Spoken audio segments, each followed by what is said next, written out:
তো ব্যাপার যেটা হলো, যখন শাহবাগ চলে তখন আমার ডিপার্টমেন্টের চেয়ারম্যান ম্যাম, নাম বললে অনেকেই চিনবেন, উনি বাংলাদেশের একজন প্রথিতযশা বুদ্ধিজীবীর ওয়াইফ, দুজনেই বুদ্ধিজীবী।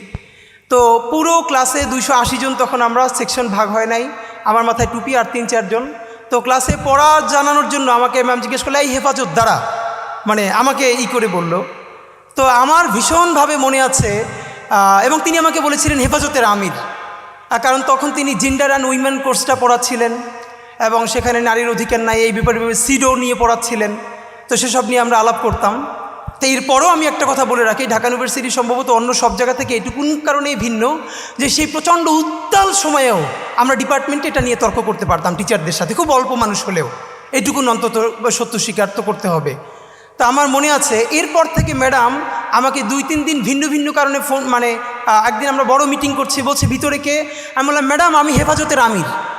এরপর ম্যাডাম যতদিন আমাকে জিজ্ঞেস করেছেন আমি আমাকে পরিচয় দিয়েছি আমি হেফাজত। এর মানে আমি ভাবলাম যে তখন তো আমরা এত ম্যাচিউর না, বা এখনও আমরা তো ম্যাচিউর না, কিন্তু ঠিক আমাকে যেটা দিয়ে আমার আইডেন্টিটি নষ্ট করে ফেলতে চায় মানুষ, সেটাকে যদি আমি দৃঢ়ভাবে ধরে রাখার মতো সাহস করি, আল্লাহ সহজ করেন। যখন আমাদেরকে হেফাজত বলে গালি দেওয়া হয়েছে, আবারও আমি বলি, হেফাজতের 13 দফা নিয়ে আমার নিজের অনেক প্রশ্ন আছে, আমার অনেক আপত্তি আছে।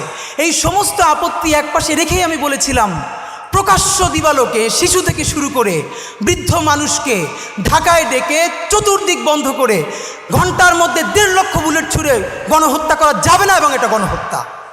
এই গণহত্যাকে গণহত্যা বলতে পারবার যে হিম্মত অল্প কিছু মানুষের ছিল। তো যেটা হয়েছে এবার দেখেন, তখন যেই হেফাজত বলার মতো আমাদের হিম্মত আল্লাহ দিয়েছিলেন, আজকে বাংলাদেশে 2024-এ সেই আবারও করে কারা রাজাকারের সন্তান, রাজাকারের নাতিদেরকে দিব, তখন আমরা তুমি কে আমি কে, রাজাকার রাজাকার এই কথা বলে, মানে আমাকে দিয়ে দেখে তুমি আমাকে আইডেন্টিটি ক্রাইসিস তৈরি করো, আমাকে ভিকটিম করো, আমার মানবিক মর্যাদা ভুলুণ্ঠিত করো, আমি সেটা তো তোমার কি, আমি রাজাকার তো তুই কি, এই কথা বলেই কিন্তু আমরা রাজপথে নেমে এসেছিলাম এবং মসনদ ভেঙে গেছে। আমি এখানে এসে আমার দুটো স্মৃতি দগদগে খুব মনে পড়ছে। প্রথমত আল্লামা মামুনুল হক, ওনার সাথে আজকে ফিজিক্যালি আমার প্রথম দেখা। ওনাকে দেখে আমার যেই স্মৃতিটা মনে পড়ছে, ওনারও মনে আছে কিনা জানি না, কয়েক বছর আগেও মনে হয় 2 বছর আগে ওনাকে যখন জেলে নিয়ে আসলো, উনি জেলের যে জেলখানার যে গাড়ি, তো ওনার মাদ্রাসার জামিয়া রহমানিয়ার বেশ কিছু ছেলেরা খুব ভোরে সম্ভবত বোখারি শরীফ বুকে নিয়ে ওখানে লাইনে দাঁড়িয়েছিলেন, তারা তাদের উস্তাজের কাছে বোখারির সবক নিতে চান। তো উনি সেই জেলের গাড়ির মধ্য থেকে বলছেন, এই পড়া ছাড়বা না, এইভাবে পড়বা। আমি ভাবি আসলে এই যে মাদ্রাসার শিক্ষা, মাদ্রাসার শিক্ষক ছাত্র জুলুম, এই নিয়ে তো প্রচুর কথা বলি, কিন্তু সত্য কথা এই পরিবেশটা আসলে বোঝা যায়, মানে রুহানিয়াত এমন জিনিস, মানুষ নিজের চেয়ে নিজের উস্তাদকে ভালোবাসতে পারে, এটা মনে হয় সম্ভবত খুব কাছ থেকে না বুঝলে আসলে না চিনলে মানুষ বুঝবে না। তো শিক্ষক উনি যখন বলছেন যে এরকম পড়তে শুরু করবা, পড়া ছাড়বা না, তখন সেই ছেলেগুলো বুকে বোখারি শরীফ জড়াই ধরে কাঁদতেছে রাস্তার মধ্যে, হ্যাঁ হুজুর এটা শুনবো। তো এই সময়টা আমার খুব মনে পড়ছে। আর আজকে এখানে এসে আপনাদের কাছে শুধু একটা কথা বলতে চাই, বিনীত অনুরোধ। আপনারা দেখেছেন যে আমরা 3টে গণহত্যার কথা সবসময় একসাথে বলি। আমরা বলি জুলাই, পিলখানা ও শাপলা গণহত্যা। আমরা যতবার বলেছি জুলাই নিয়ে কমিশন হয়েছে, অনেক সমালোচনার পরে পিলখানা নিয়েও একটা কমিশন করা হয়েছে।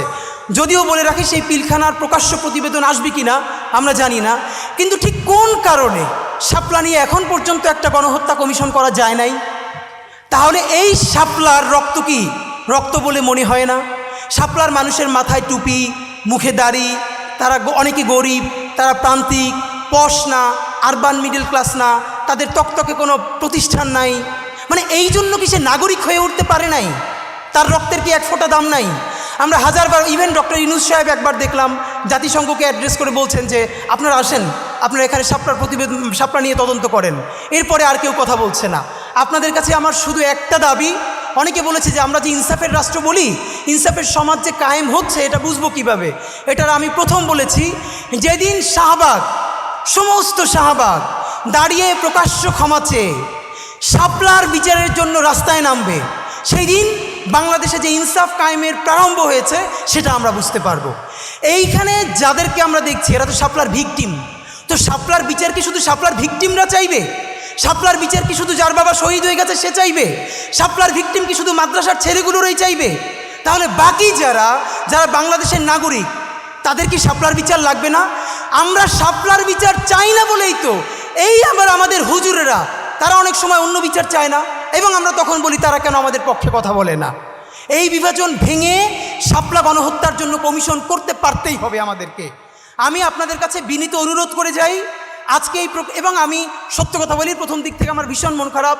আমি কওমি অঙ্গনের সাথে অনেকের কাছে বলেছি, বিচারও দিয়েছি দাবি নিয়ে, অধিকার নিয়ে, যে প্রায় জুলাই 10 মাস হয়ে গেল এখন পর্যন্ত ইভেন হেফাজত থেকে শাপলা নিয়ে বড় কোনো প্রোগ্রাম নাই কেন?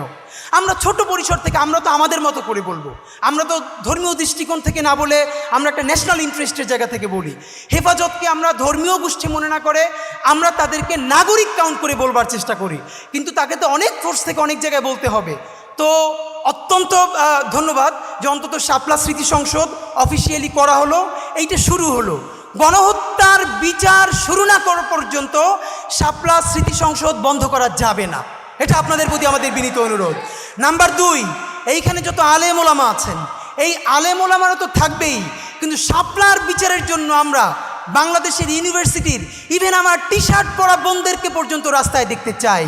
কারণ শাপলার বিচার যদি না হয় তাহলে পিলখানার বিচারও কিন্তু হবে না, এটা আপনাদেরকে বলি। আর শাপলা গণহত্যা হচ্ছে সেই গণহত্যা যেই গণহত্যার লাশগুলো গুম করার মধ্য দিয়ে খুনি হাসিনা নিশ্চিতভাবে সাহস পেয়েছে মানুষ মেরে লাশ গুম করে দিলে তারপরে রক্ত যদি সব পানি দিয়ে ধুয়ে দেয় তবুও তাকে করবার মতো এই বাংলার জমিনে কেউ নাই।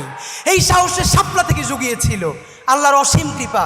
আপনি ভাবেন 1 যুগ হয় নাই, যে বলেছিল রং মেখে শুয়েছিল।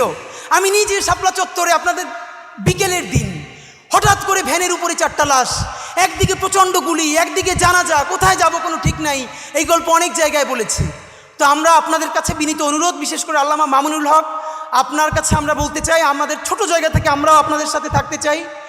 এর পরের প্রোগ্রাম আমরা দেখতে চাই গুলশানের ওয়েস্টিন অথবা কোনো 5 স্টার হোটেলে আপনারা শাপলার যত ডকুমেন্টেশন আছে, আপনারা অন্তত 51 জন শহীদের তালিকা দিয়েছেন, 51টা পরিবার, তাদের প্রত্যেকের ডকুমেন্টেশন ইংলিশে এবং আরবিতে করে যতগুলো এম্বাসি আছে প্রত্যেক রাষ্ট্রদূতকে দাওয়াত দিয়ে এরপরে 5 স্টার হোটেলে প্যারালালি ইংলিশে এবং আরবিতে ব্রিফ করতে হবে খুনি হাসিনা দিল্লির সহযোগিতায় কিভাবে বাংলাদেশে গণহত্যা চালিয়েছে।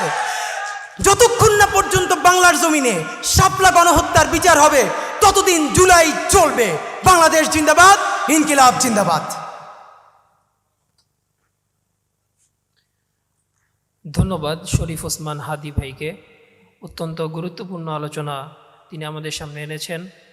আজকে আমরা সেই কথা আবারও স্মরণ করছি আমাদের প্রাণপ্রিয় রাহবার আল্লামা মামুনুল হক দামাত বারকাতুহুম সেই পুলিশের যে